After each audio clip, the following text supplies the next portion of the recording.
Spring in Japan is a notoriously busy, emotional, and challenging time. As the Japanese work year ends, teachers retire or are transferred, students graduate, and many tearful, heartfelt goodbyes are said. For Jets, it's a time where our work lives are changed. We must adapt to new teachers and students, and potentially even a new work environment. There are many unknowns and many changes and challenges. The fear of facing these unknowns in the future can be exhausting. My strategy to fight against this feeling of helplessness is to focus on keeping myself and the world around me as solid and as orderly as possible, and to try not to worry about unknowns I cannot control. Practically speaking, this means staying on top of house cleaning and chores, keeping a consistent daily routine, which includes a workout, and keeping busy. So, while there is a lot of chaos happening around me during springtime, and it's not always possible to maintain a routine, I still have a solid foundation to embrace the springtime storms. Well, I didn't undertake one grand adventure in March. I have done enough little trips, journeys, and events that the whole month of March has been a grand adventure. It's been epic. The first community event was candle making. We got to choose different kinds of colored wax and combine them together in a mold to make our own color customized candle. It was an easy, fun, and creative process. The hardest part was choosing from the color options and determining which colors would go best together. The candle master was kind, stylish, and an easy teacher to follow. All our candles turned out gorgeous, and none ended up breaking. While waiting for our candles to set, we went to the Nyoto River and skipped rocks. Then we bought and shared incredibly delicious pizza. It was a great event and a wonderful day.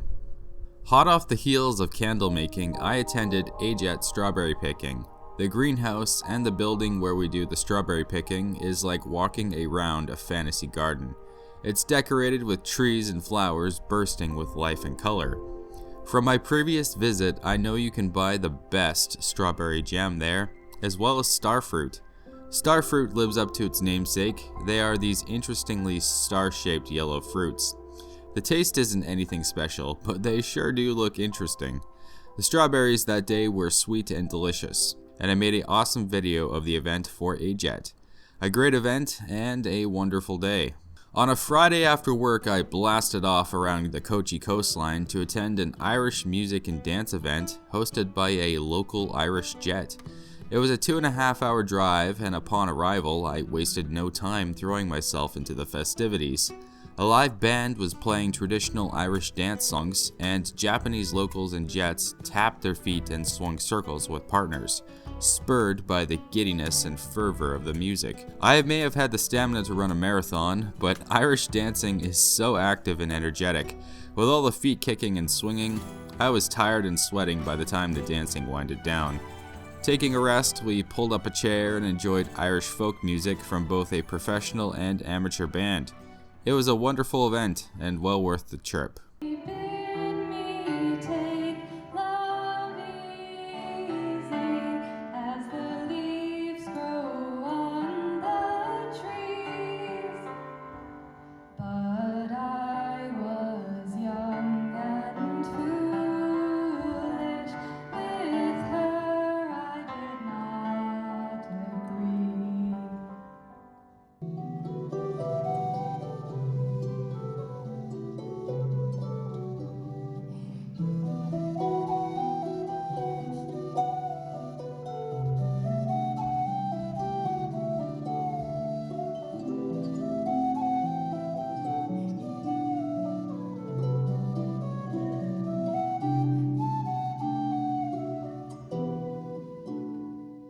When I haven't been going to events this month, I've been getting after it. I've gone on numerous hiking and day trips around Kochi. I could hardly keep up with all the footage for this Bold Basan episode. There is so much to see and explore within driving distance and so many different beautiful sakura viewing locations. That's what I love about Japan. There is always something new around every corner. One spectacular hike I did was at Nametoko Gorge. It's a jaw-dropping hike with giant boulders, a sprawling river, ancient trees, and an ancient stone path, and countless waterfalls. It was so beautiful it hurt. I've been posting some highlights from that hike as YouTube shorts. It's a shame that it was a little cloudy and snowy that day, but it was such a stunning spot, I think it's worth going back again. The man working the tourist center for Nametoko Gorge was incredibly friendly and kind. He made a delicious hot sandwich and coffee for me, which warmed my body and soul after that bone-chilling hike. Although, he did ask me to put a coat hanger on my head. My adventures in gorges don't stop there. I went to Oboke Gorge. It's a popular tourist destination and my first time visiting Tokushima Prefecture. There are many ghost and monster stories originating in the surrounding region. Interestingly, most of them involve the Japanese raccoon. It's usually masquerading as people, or tricking people and causing havoc and chaos, or stealing things. Darn Tanuki. In fact, the folklore is so popular, there is a dedicated monster museum with English and Japanese information. I'm a big fan of Japanese mythology and monsters, hence why my YouTube channel name is The Bold Basan. So that place was basically my bread and butter. I was fangirling over the ogres, demons, witches, and other creatures they had on display. It was so cool. In this gorge, I also enjoyed a riverboat tour and a handcrafted latte. Nothing like a good coffee and dangerous rapids to make you feel alive. Close to the gorge is an adventure course, complete with zip lines, tight ropes, and various other climbing apparatus and sliding obstacles at dangerous heights. Also, my bread and butter. Strapping on climbing harness that was tight in all the wrong areas, I took on the longest zip line in Tokushima. It was fast and fun, and I landed as gracefully as a swan. Near the gorge, I crossed one of the famous vine bridges in Tokushima. There were gaps in the bridge that were wide enough your feet and legs could fall through, but your body couldn't, so it was pretty much safe. Pretty much. The view from this bridge was fantastic, although having to pay 500 yen just to cross was a bit steep. For lunch, I enjoyed eating smoked fish on a stick, much to my friend Timo's amusement.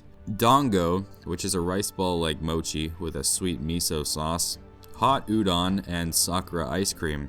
The action can't stop, won't stop. I ran a baton marathon in my hometown Saga with one of the Kuroshio JTEs and my friend Alex. I was proud because when it was my turn, I just sprinted 4 kilometers and broke my personal records for running speed. I haven't run that hard in years. I also haven't been able to run a mile in under 10 minutes since junior high, and that race I ran a mile in about 7.5 minutes. As far as professional running goes, it's slightly below the average speed for a healthy man my age, but I'll get there. I was pleased with my effort, and I look forward to more improvements as I continue to lose weight and get healthier and stronger. I'm not sure there are many crazy people on earth who would take 2 days holiday to sign up for a gym membership, but I am one such person. I underwent a whole month-long journey, complete with a training arc, to fight my way into a nice Japanese gym. It's a little frustrating, as if working out wasn't already hard enough to find the motivation for. The language barrier and the availability made the process slow and painstaking. Working out for me was harder than buying a car in Japan. So, the story is I was searching for a gym in Kuroshio for a long time, and weight training is something I want to get into more.